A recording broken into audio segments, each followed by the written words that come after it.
ಭಾಗ್ಯ ಸಂಪಾದನೆ.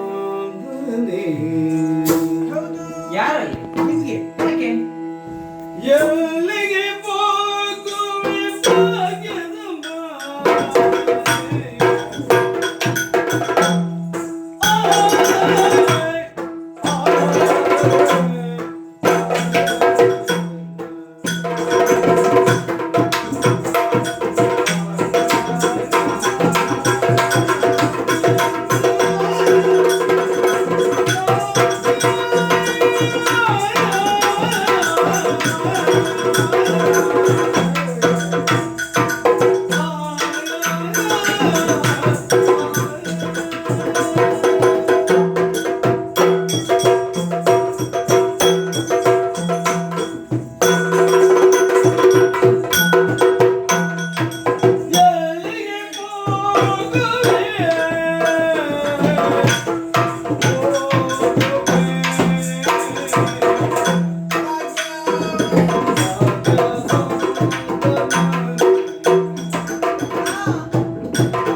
ಅಕ್ರೂರ ಸ್ವಲ್ಪ ನಿಲ್ಲು. ಗಡಿಬಿಡಿ ಯಾಕೆ ಮಾಡುದು ನೀನು? ಅಲ್ಲ, ನಾನು ನೋಡುವುದು ರಥ ಸಾಗುತ್ತಾ ಇತ್ತು, ಪಕ್ಕನೆ ನಿಂತಿತು. ಅವ ಮುಂದೆ ಹೋಗುವುದಕ್ಕೆ ಆಗುವುದಿಲ್ಲ ಅಂತ ಹೇಳಿದ. ಇನ್ನು ಸ್ವಲ್ಪ ಮುಂದೆ ಹೋದದ್ದೇ ಹೌದು ಅಂತಾದ್ರೆ ನಮ್ಮ ತಲೆ ಬೇಡ ಬೇಡ ಬೇಡ, ನೀವು ಆ ಕೆಲಸ ಎಲ್ಲ ಮಾಡಬೇಡಿ. ಇನ್ನು ಆ ರಥವನ್ನು ನಮ್ಮ ತಲೆ ಮೇಲೆ ಹತ್ತಿಸ್ಕೊಂಡು ಹೋಗ್ಬೇಕು. ಯಾಕೆ, ನಿಮಗೆ ಏನಾಗಿದೆ? ನೀನು ಅವಸರ ಮಾಡುದು ಯಾಕೆ?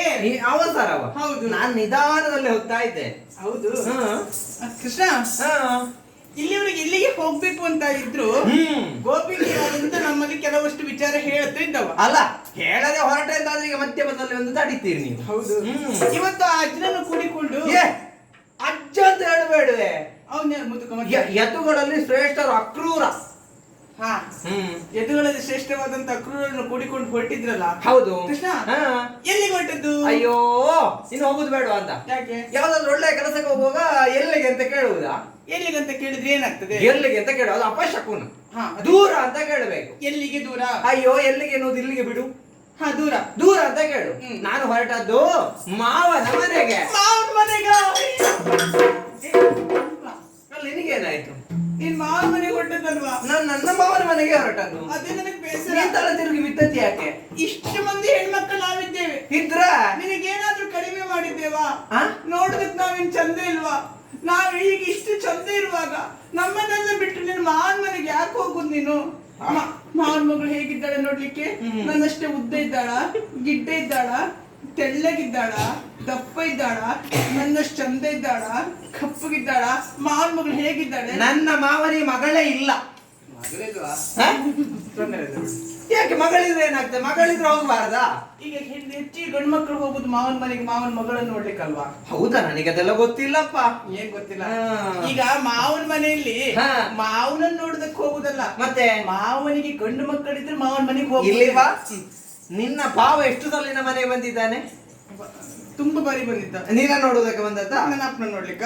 ಯಾರಿಗೆ ಗೊತ್ತು? ಈಗ ನಾನು ಹೊರಟ ಕಾರಣವೇ ಬೇರೆ. ಏನು? ನಾನು ಹೊರಟದ ಹಬ್ಬಕ್ಕೆ.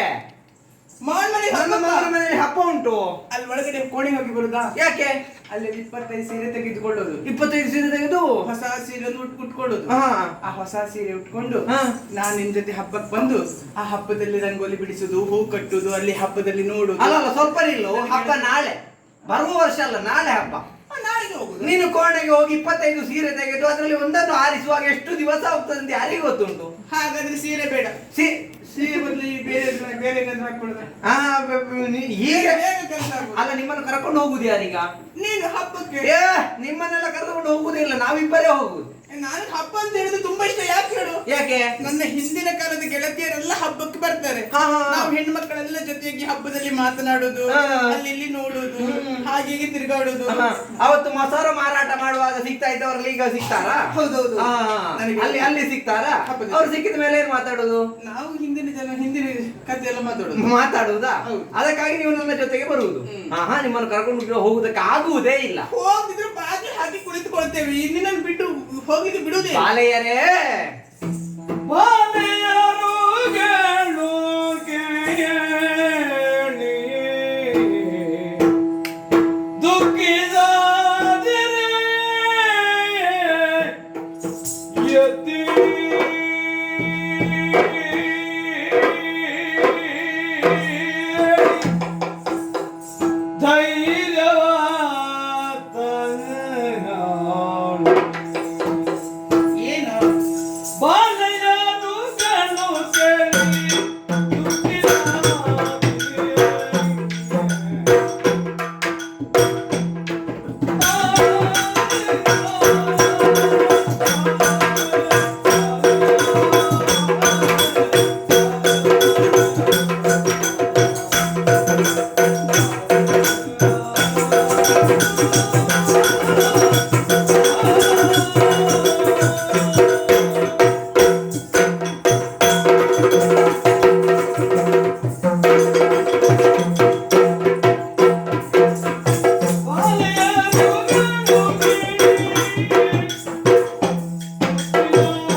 ಇದ್ದವರು ಹೇಳಿ ಅಂತ. ನಮ್ಮನ್ನು ಕರ್ಕೊಂಡು ಹೋಗಿ ನಾವು ಬರ್ತೇವೆ. ನೀವು ದುಃಖಿಸಬೇಡಿ. ಮತ್ತೆ ನೀವು ಹೀಗೆ ದುಃಖ ಮಾಡಿದ್ರಿ ಅಂತ ಆದ್ರೆ ನಾನು ಹೋಗುವಂತಹ ಕಾರ್ಯದಲ್ಲಿ ಜಯ ಆಗ್ತದೆ ಅಂತ ಭಾವಿಸಿದ್ರ? ನೀನು ಹೋಗ್ತಿದ್ಯಲ್ಲ. ನಾನು ಹೋಗ್ತೇನೆ, ಹೌದು. ನಾನು ಹೋಗಿ ಬೇಗ ಬರ್ತೇನೆ, ಆಯ್ತಾ? ಅದೇ ಯಾಕೆ ಹೋಗುದು? ನಾನಾ ಮಾವನ ಮನೆಯಲ್ಲಿ ನಡೆಯುವಂತಹ ಬಿಲ್ಲ ಹಬ್ಬದಲ್ಲಿ ಪಾಲ್ಗೊಳ್ಳುವುದಕ್ಕಾಗಿ ಹೊರಟದ್ದು. ಅದೇ ಹಬ್ಬಕ್ಕೆ ನಾವು ಬರ್ತೇವೆ ಅಂತ ಹೇಳಿದ್ದೇವಲ್ಲ. ನೀವೆಲ್ಲ ಹೋಗುವ ಹಬ್ಬ ಅಲ್ಲ ಅದು. ಮತ್ತೆ ಬಿಲ್ಲ ಹಬ್ಬ ಅಂತ ಹೇಳಿದ್ರೆ? ಬಿಲ್ಲ ಹಬ್ಬ ಅಂತ ಹೇಳಿ ಮಲ್ಲರು ಸೇರಿ ಮಾಡುವ ಹಬ್ಬ. ಅಲ್ಲೊಂದು ಬಿಲ್ ಇಟ್ಟಿರ್ತಾರೆ, ಅದನ್ನು ಹೋಗಿ ಎತ್ತಬೇಕು. ಎತ್ತಿದವರಿಗೆ ಬಹುಮಾನ ಸಿಗ್ತದೆ. ಬಹುಮಾನ ಸಿಗ್ತದೆ. ನಾವು ನೋಡ್ಲಿಕ್ಕೆ ಬರ್ತೇವೆ. ನೀವು ನೋಡ್ಲಿಕ್ಕೂ ಅವಕಾಶ ಇಲ್ಲ. ಹೌದಾ? ಯಾಕೆ? ಅಲ್ಲಿ ಸೇರಿರುವಂತಹ ಮಲ್ಲರೆಲ್ಲ ಸೇರಿರ್ತಾರಲ್ಲ, ನಿಮ್ಮಂತಹ ಬಾಲೆಯರು ಹೋಗುವುದಾದ್ರೂ ಹೇಗೆ ಹೇಳಿ? ಅದಕ್ಕೆ ನೀವೆಲ್ಲ ಬರುವುದು ಬೇಡ. ನೀನು ಹೋಗ್ತೀಯಾ? ನಾನು ಹೋಗ್ತೇನೆ, 3 ದಿವಸದಲ್ಲಿ ಬರ್ತೇನೆ. 3 ದಿವಸವಾ? ನಿನಗೇನಾಗುದು? 3. ಅದೇ 100 ಅಲ್ಲ, 3. ಅದೇ 1 2 3. ಮತ್ತೆ ನೀನು 3 ದಿವಸವಾ? ಒಂದು ಕ್ಷಣ ನಿನ್ನನ್ನು ಬಿಟ್ಟಿರ್ಲಿಕ್ಕೆ ಆಗುದಿಲ್ಲ. 3 ದಿವಸ ನಿನ್ನನ್ನು ಬಿಟ್ಟಿರ್ಲಿಕ್ಕೆ ಆಗ್ತದಾ? ನಿಮ್ಮ ಮನಸ್ಸಿನ ಮಾತು ಅರ್ಥವಾಯಿತು. ಯಾವತ್ತೂ ಕೃಷ್ಣ ಬಾಲಲೀಲೆಯನ್ನು ನೋಡಿಕೊಂಡೇ ಇರುವವರು. ನನ್ನ ವೇಣುವಿನ ನಾದದೊಂದಿಗೆ ದನ ಕರುಗಳು ಹೇಗೆ ನನ್ನ ಬಳಿಗೆ ಬರ್ತದೆಯೋ, ಗೋಪಿಕೆಯರಾದ ನೀವೆಲ್ಲ ನನ್ನ ಜೊತೆಯಲ್ಲೇ ಇರುವವರು. ಹಾಗಿದ್ರೆ ನಿಮ್ಮ ಮನಸ್ಸಿನ ಒಳಗಿರುವ ಕೃಷ್ಣನನ್ನು ನೀವು ಹೊರತರುವಂತಹ ಕಾಲ ಬಂದಿದೆ. ಹೇಗೆ ಅಂದ್ರೆ ನಿಮಗೆ 3 ದಿವಸ 3 ಕ್ಷಣವಾಗಿ ಮಾರ್ಪಡಿಸುವುದಕ್ಕೆ ಒಂದು ದಾರಿ ಹೇಳ್ತೇನೆ.